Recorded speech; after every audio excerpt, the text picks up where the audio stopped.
O decreto de intervenção federal na segurança do Rio muda os planos do governo e da oposição nas negociações da reforma da Previdência. Enquanto a medida estiver em vigor, Câmara e Senado ficam impedidos de alterar a Constituição.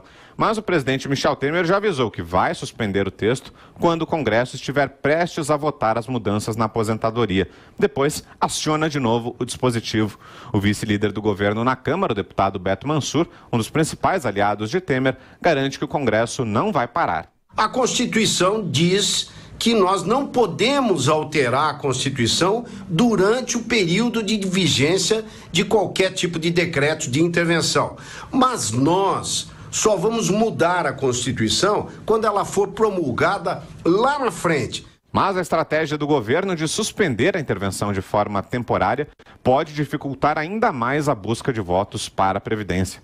Para a oposição foi um sinal claro de que ainda não há apoio suficiente. O deputado Alessandro Molon da Rede acusa o governo de usar a crise na segurança do Rio para justificar a falta de votos para a reforma. Por que só agora os governos Temer e Pezão decidiram tomar essa atitude? Porque eles precisavam de uma saída honrosa para não votar a reforma da Previdência, para a qual o governo sabe que, felizmente, não tem votos. É lamentável usar uma questão tão grave como uma saída política para um governo sem apoio. Para o deputado Júlio Delgado, líder do PSB na Câmara, foi um caminho encontrado pelo governo para explicar a derrota. Ao decreto ser publicado na sexta-feira, vésperas da votação marcada para a reforma da Previdência, não se trata de se considerar que a segurança pública do Rio se agravou nessa semana. Ela já existia, mas ela vem num momento propício para o governo ao assumir que não tem os números dos votos para se votar a Previdência. Portanto, o governo tem uma saída honrosa e, se o decreto for estendido até o final do mandato, praticamente está sepultada a votação da Previdência. O presidente Michel Temer disse que, quando suspender a intervenção para a votação da reforma da Previdência, vai decretar garantia da lei e da ordem ampliada no Rio de Janeiro. Assim que a votação acabar, volta a ser decretada intervenção federal. Professor Vila e Vera Denise Campos de Toledo conosco também. Os governadores estariam até negociando uma PEC suplementar à reforma da Previdência para tratar da Previdência dos estados. Ele não vai... vamos cortar todos os T's, é melhor, vai. Falar outra coisa. Isso não existe. A intervenção não é intervenção militar, insisto, intervenção federal. Ela vai até, de acordo com o decreto, 31 de dezembro desse ano. Vai ser apreciada hoje pelo Congresso Nacional, tal qual como dispõe a Constituição. E certamente será aprovada, vai ser causar profunda estranheza se isso não for. E vai até 31 de dezembro. Achar que é possível suspender a intervenção, colocar o tal de GLO, que parece coisa de óleo, mas é a garantia da lei e da ordem, e depois novamente apresentar um decreto de intervenção, isso não vai ocorrer, isso é um absurdo. Inclusive vai criar problemas constitucionais gravíssimos, tal.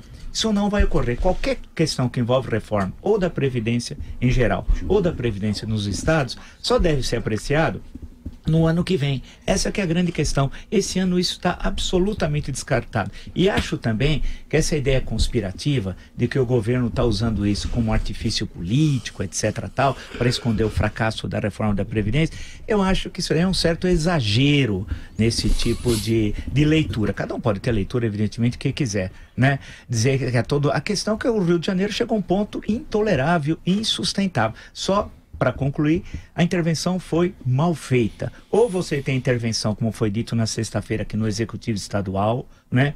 E aí você tem o controle efetivo da máquina de Estado, ou não é melhor não fazer intervenção, porque o que vai acontecer é que há uma série de problemas correlatos à segurança pública que atingem outras áreas que são fora da esfera do general interventor. E não precisava ser um general, insisto, podia ser nomeado qualquer pessoa. E lembre-se também, não precisava de deslocamento das Forças Armadas. É que o caso do Rio é particular.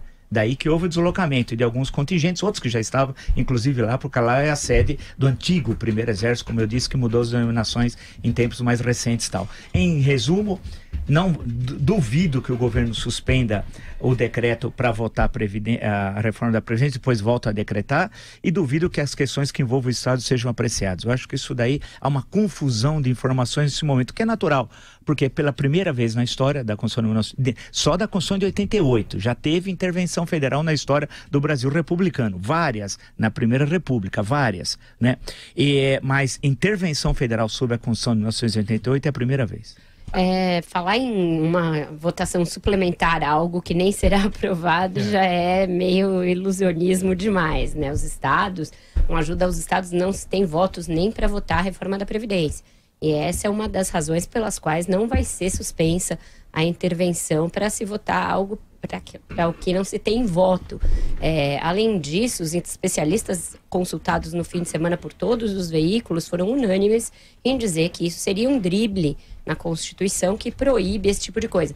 Essa explicação algo infantil, só não permite promulgar, então a gente pode votar e não promulgar.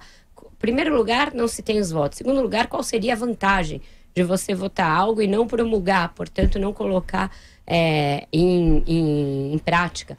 Tudo isso é blá blá blá para evitar mostrar que o governo fracassou na missão de votar a reforma da Previdência. Agora, Vera, tem muita coisa que eles podem fazer em relação à Previdência dos estados que não depende de modificação na Constituição. E isso era cobrado desde o início, que o maior problema em relação à Previdência é o setor público. Tanto no nível dos estados, claro, como no nível federal, não é o trabalhador do setor privado que gera o maior rombo. Há um rombo imenso que vai ter que ser tratado, isso vai ficar provavelmente para o próximo governo, mas do lado do setor público, desde o início, alguns especialistas defendiam que o governo agisse, porque ele não necessitaria dessa reforma, dessa maioria de 3/5 do Senado, 3/5 da Câmara. Então o governo pode tratar disso, a criação de fundos especiais, como foi feito com as estatais, isso dá para ser trabalhado independentemente da reforma. Então, se o governo quiser, se ele tiver disposição política, e a gente vê propostas, inclusive por municípios, como aqui em São Paulo, para tentar se propor uma revisão, não é, das condições de aposentadoria, porque o funcionalismo é a principal fonte de rombo das contas públicas, e aí não só a aposentadoria, mas folha de salários. Então, não dá para deixar de lado também. O Brasil tem um gravíssimo problema de desequilíbrio das contas públicas, que o governo não pode deixar de lado sob essa alegação da necessidade de cuidar da segurança. Tem sim de cuidar da segurança, mas tem também de cuidar da economia e cuidar das finanças públicas.